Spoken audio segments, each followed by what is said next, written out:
Well, thank you very much. And yes, I'm excited to talk about this new and upcoming season with John. John, thank you very much for joining us. I think the last time we had you on the ALGS broadcast was in Germany, so it has been a while. A lot has changed since then. I'd like to hear about the highlights of this upcoming season, especially Axel, who I know is your pride and joy. Yes, Axel has been a greater part of my work for the last year plus. So she's the highlight for me, and then I guess we got another major feature, that I have already seen much chatter about in the Respawn from Deathbox feature, as well as some care package shuffling, and then obviously with something that has some major comp implications with the removal of tridents and zip rails. A lot to talk about. Well, we'll start with Axel because that's the highlight for me this patch as well. Getting the chance to have a new legend and see how that fits into the meta. Talk to me about Axel's abilities and where she fits in. What are her perks and who's Axel meant for? Axel is all about sliding, right? Her passive and tactical are very much about lateral movement when you're in a slide. So her passive is called Drift. It gives her increased control when sliding. Gives her a bit of a faster slide. You feel that difference from the first slide, right? Similar to how you miss something like Valk's jetpack when you don't have it. I think you'll be missing the drift passive when you don't have it. And then Nitro Gate lets everyone else get in on the fun. You throw out this pad similar to an Octane jump pad where it lasts in the world forever. Anyone can go over that and use it to get sent into a greatly boosted slide. Then the ultimate, it's called Kickstart, gives her some offensive potential. It'll lock onto the nearest enemy, chase them down, and if you're not able to shoot it down in time, it'll displace you straight up into the air. And if you're not careful, if you do that in an exposed spot, you will get punished. You will get probably sent straight back to lobby, especially in some of the higher skill lobbies. I have a lot of questions already. I'll start with one that I've been hearing some mixed information about, specifically around her tactical. When she throws out the pad and everybody can go over it to get better slide, do they share her passive when they get that, or is this a separate boost that also applies to her? How does this work? It's essentially her passive. It's a slightly different. It feels slightly different as Axel versus someone else. So taking a pad will give you that increased speed and then increased lateral control, similar to her passive. It sort of compounds a bit as Axel, so she is able to sort of maintain momentum a little bit better, carve just a little tighter around corners. But yeah, you get a noticeably juiced slide when you take it as Axel or as anyone else. And if we have two legends running in a straight line and I suppose sliding to maximize their speed as they do it, is Axel actually faster, or is it more about control in the slide? She can outpace, someone just from chaining slides. And okay, as you get a feel for different types of terrain, that she can definitely maintain momentum better going down a hill. It's not the difference isn't as noticeable going uphill, but yeah, in a straight line, if she's kind of carving through the map and maintaining momentum, she can pull ahead of others. So is this legend an attempt to half the Octane player base, at least get some of one of the most picked legends, especially in pubs, to I guess be a little more diversified in what they're playing? Yeah, that's exactly right. So it's a good question. Kind of zooming out to early Axel days. The first prototype for the slide gate was born out of a sort of movement deep dive we did following Valk's 2-year reign in ALGS, where she was a must pick in the competitive scene and Octane was nowhere to be found.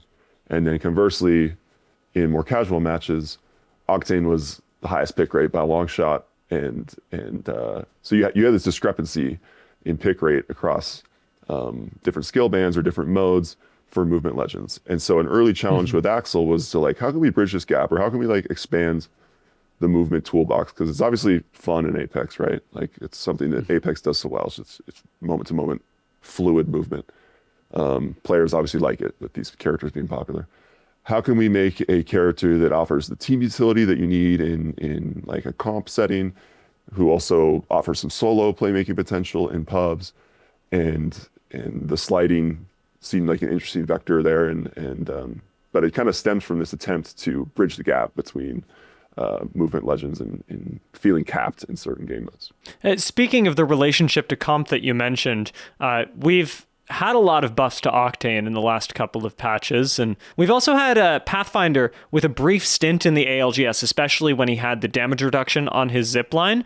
But for the most part, skirmishers don't really see as much time in the ALGS. Do you see Axel changing that, or for the moment, is this more of a legend for the ranked ladder? It's a good question. I think the biggest reason, or big reason, why skirmishers are capped in ALGS is because of the Evo potential is not the same. The sort of Evo and utility potential for the team is not the same as Assault or your player scan or your console scan. So they're a little capped in that way. Does Axel's kit offer enough utility in sort of what comp players are looking for? I like to think so, especially like in now this system where we have things like legend bands. I think she offers a lot of utility for like micro rotates or edge. I think she also speeds up like looting in early rotations quite a bit with chaining together these tack gates. And then the biggest thing I think in I guess the current comp meta, the baby comp meta, is that the ult drone will go through all of these hollow wall type of things. So, Gibby Bubble, Newcastle Tack, the top part of Rampart Wall. If the drone has acquired a lock-on to Newcastle before that is placed, it won't care that you're not placing the bubble. And so, like, does that offset some of the ability to stabilize so well and cycle abilities if you're able to sort of negate that in a sense and punish people that or try to hide behind those? Is this a fast ult? Like, is this something you have to react to very quickly, or like I don't know? Is it more of a looming threat for a little while? It could be both. There's it definitely looks to close the gap quickly if it's acquired lock on from range, but there is a sort of min range, so you can't just immediately like face check from point blank. There is time. There's a chase sequence window. There's an explosive sequence window when it starts to wind up and let you know that it's about to detonate. And you mentioned the Evo earlier and how skirmishes relate to that, how Axel maybe has a little more access to Evo because of how fast you're able to get around the map. What are Axel's perks? What can people look forward to as they play the game? Yeah, I think she's got a pretty compelling upgrade tree. So the level 2 perks are Super Slider, which gives you an extra attack charge, and that's paired against Automata, which gives you an extra ult charge. So do you want to create your own racetrack and chain your gates together more often, or do you like the added utility of having another ult charge in the back pocket at times? And then for level 3, we have Jump Gate, which converts the Nitro Gate into a jump gate that gives all users a boosted jump out of a slide. This can be helpful for opening up traversal options or crossing over gaps. And then my personal spicy one that I choose is Sliding Shooter, which gives you basically an extended mag plus if you're shooting while sliding. I'm not going to say who told me, but I bet you'll guess. You were kind of a terror in the playtests on Axel. Where did you feel that Axel was strongest in the game and weakest compared to other legends? I'm glad to hear I was a terror in playtest. I'm clinging on to the fact that I'm still the number 1 Axel in the world until May 5th, I think. So to kind of rewind to early Axel days, like, she had this really fun tactical that was like, okay, there's obviously something here. This is a good loop we got going.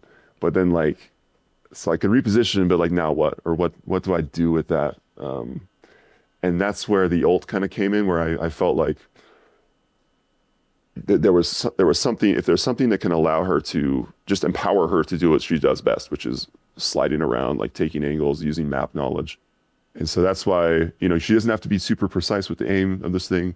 Set it out in direction. It's sort of cutting off an angle for you, and you're allowed to, see the lock on and sort of make a play off that. But it keeps movement at the focus, and even the output of the ult, I want to be more around the displacement of that as opposed to like just raw damage. I don't believe in just putting damage on abilities that where the kit isn't designed around dealing damage. So with all of this mobility that Axel is bringing to the game, I know that you've actually been vocal before about mobility creep potentially being something to keep an eye on in Apex Legends, especially with the Pathfinders, the Octanes, and the ongoing conversation that that's brought. What's Axel's relationship to that, and how have other things in this patch been designed to keep mobility creep in check?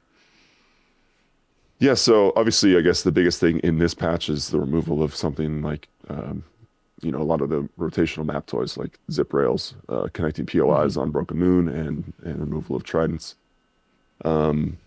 Tridents, as given the recent rework and stuff, it's something that we have been working through and trying out different angles on of kind of where we want tridents to live, what we want them to be.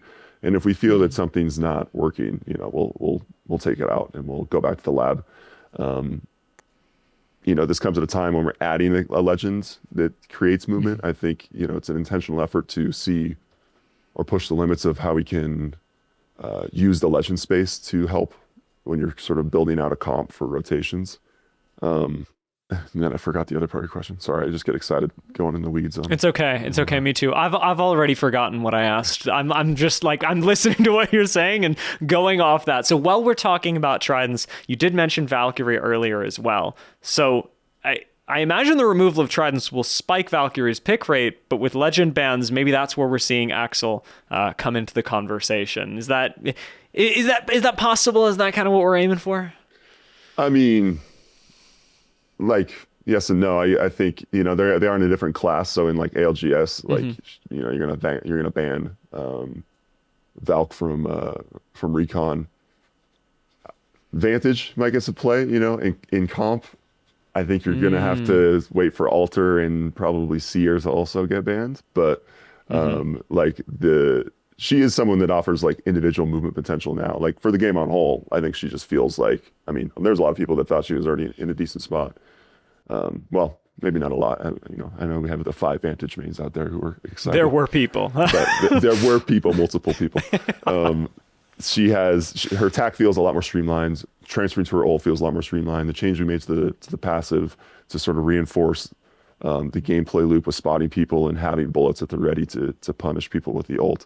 Like, she's going to feel like a fun movement legend. She's not going to offer the same utility as Axel, but running her alongside an Axel, I think could be interesting. And definitely a legend that we should keep our eyes on when it comes to punishing overextensions as well. If Vantage is interacting with an overextending Axel, you can have a lot of mobility, but there's limited ways out of a Vantage ult, I suppose. Yeah, that was my kryptonite in playtest, was when I would get zooming around as Axel and I got tagged with a Vantage ult, and I was like, oh, I have to think twice about zipping away from cover. Mm-hmm. Are there any other weapon changes, outside of the legend changes, that we should be looking at coming into this season to perhaps change up the way that close range or long range fighting is happening?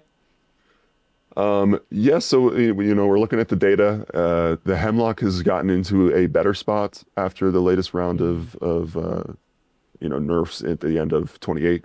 In 29, we are targeting the breach charge specifically. Just the uptime on that will be a little lower. I think the highlight of the weapon meta change comes from the crate rotation, like bringing out another CQC option to rival like R9 alternator meta. I guess we're also nerfing the points you need to unlock the hop up on the alternator, and then the car comes back. So you have a lot of interesting options from CQC, I guess, from between shotguns and SMGs right now. What's CQC is close quarters combat? Yeah. Thank you. And then the L-Star is going into the crate. Again, it's gonna feel much different from other crate versions of the L-Star. This one has a red line hop up in the theming of the season of pushing the limits and pushing the speed. As you get closer to overheating with the L-Star, you'll actually be doing more damage and the projectile size will grow. So it powers you to push the limit before overheating, and you can deal out some chunky damage, melting people with the care package L-Star. Any amp and perk changes coming up this season? No major amp updates I can share yet. That's something we've been evaluating. We're pleased what amps have added to Apex in general. We're looking at how we can expand on that, but nothing coming in 29. Everybody should pay attention to how he worded that, I think. I think we should be paying attention to that. I don't know, like the frag thing, like, no, don't worry about that. The nade amp leak I saw, that was completely fake news. So don't worry about that in comp or otherwise. Excellent.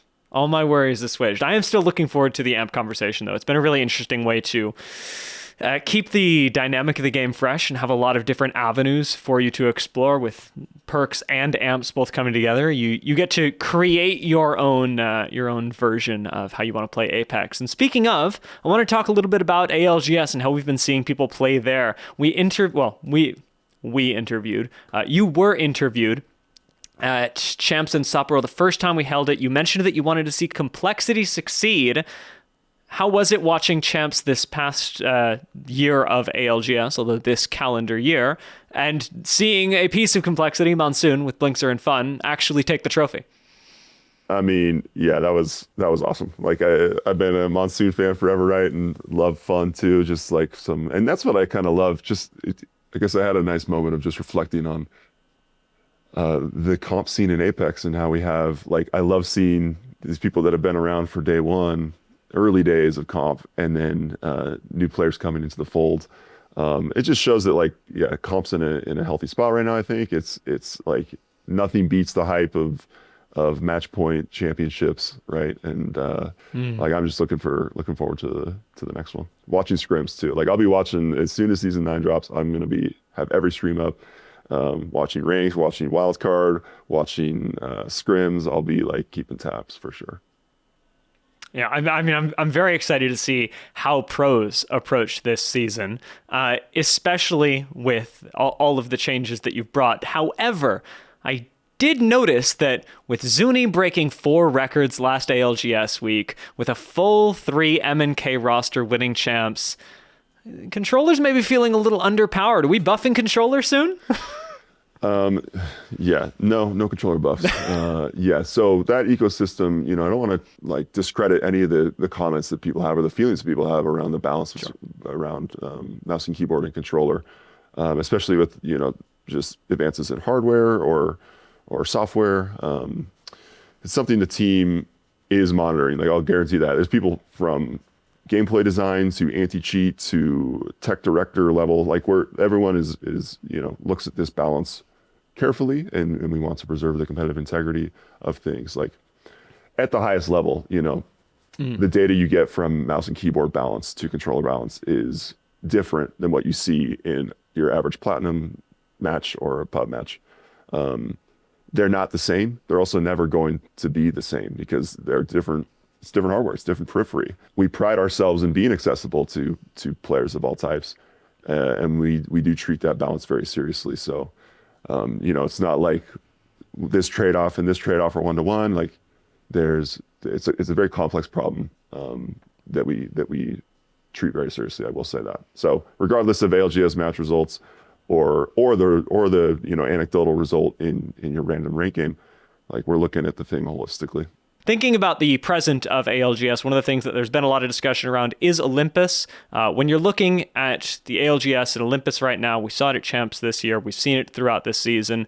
How is that feeling, and what are you looking at adjusting, if anything, about the play styles that you're seeing on Olympus? Yeah, it's a good question. Like, I'm a firm believer that maps should feel different. Like they should offer something different, right? In terms of your expectations around how to rotate or different types of cover to be playing. Olympus is difficult in ALGS when real estate is at a premium at all times, right? And you have longer sight lines, some more treacherous rotations, and that's like part of the map's design, right? Intrinsic design. So there's more value placed on placeable cover. I would argue that was Trident's main purpose. The older version of a Trident's main purpose was, you'd see LGS games with 3 Tridents being used as walls. And so the sort of fall-off effect of now legends that create cover can also, like at the highest level, players are very good at cycling that utility, and you have like the baby comp where you can just stall out fights forever, and is that compelling, or what how can we empower healthy use of cover without eroding like the willing or the desire to push and create action, and because that's a goal of 29 is it's an aggressive redlining sort of theming. So to circle all the way back to Olympus map question, like I think our level design team is we've got some rock stars there, and it's something that they are very mindful of, thinking about how to preserve maps uniqueness for the game on whole, while still like making sure that they're competitively viable. So I can't like share anything like right now, but sure. We are thinking about these sort of macro level problems with things like rotations and cover and related to legends or maps and whatever else. I know in past interviews, again, not naming names, that you've been accused of hating Pathfinder, you've been accused of hating Octane. I think we can add Gibby to the list. You deleted Tridents, and you're adding a whole legend who is meant to make his life more difficult. I mean, that that cannot feel good. I imagine that Gibby mains are going to be eyeing you up for a while. That seems like a scary thing to be facing in Season 29 when everything is about going faster. Maybe. I don't know. I think you can find more receipts of me gassing Gibby up in comp, and because I like the bubble. Like the bubble's one of my favorite abilities in game in terms of like the skill expression around it and the way it like influences fights and playmaking. I just think it's a really unique ability. The upgrade, like the Energized Bubble upgrade, and some of the changes we made have obviously changed how the bubble handles and how you're building team comps around Gibby. So.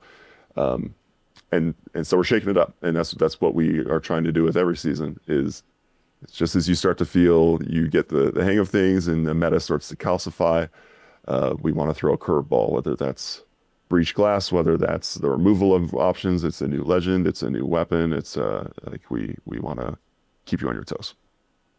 Actually, speaking of that, we've got Season 29 up now. Of course, players are going to be free to experiment with that, and hopefully, I mean, not for you, but for me, break the game in a few new ways that you then have to fix. However, I know that you're looking ahead at Season 29 as well, where we've got the, Recon, Looting, and World's Edge coming up. I'm really curious about the Recon class, especially with the fact that you touched up Bloodhound off this last season, 28, and then looking forward to 30, you're looking at Recon as well. What are some of the issues that you're aiming to solve there? I don't know how much you can share, but I'd love to get an idea of what we can look forward to even further in the game's future.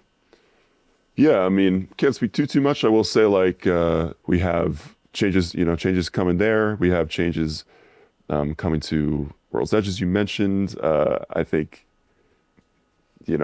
World's Edge is fresh for a different look, or a pass. I think, a lot of early, like, devote players have, they're happy when it kind of cycles out of rotation. I think this what we're cooking up is we'll pull you back in there. Are you adding ziplines and tridents only to World's Edge? Yes, there will be 60 Excellent. Tridents on World's Edge, one for each player. Good.